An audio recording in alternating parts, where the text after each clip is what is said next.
ဖြစ်နိုင်လို့လမ်းခွဲတာပဲဖြစ်ဖြစ်မချစ်နိုင်လို့လမ်းခွဲတာပဲဖြစ်ဖြစ်ရေစက်ကုံလို့ကိုတို့ဝေးသွားကြတဲ့အခါဘသူ့အပေါ်မှာအပြစ်မမြင်ရက်ပါဘူးကိုလည်းတစ်ချိန်လုံးကသူ့ကြောင့်ပျော်ရွှင်ခဲ့ရဦးတယ်ဒီလိုပဲသူကလည်းတစ်ချိန်လုံးကကိုကြောင့်ပျော်ရွှင်ခဲ့ဖူးမှာပါ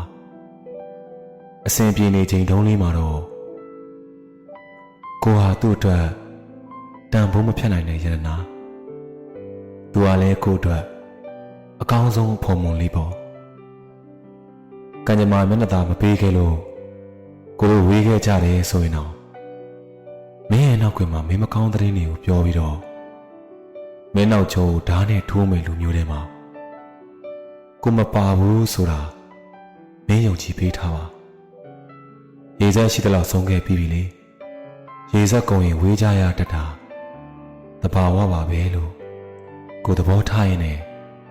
တခါတရံတိုက်ဆိုင်မှုလေးတွေရှိလာခဲ့ရင်ကိုနဲ့ဝေးသောရက်မှာမင်းတယောက်အဆင်ပြေပါသည်ပေါ့ဒါပါပဲ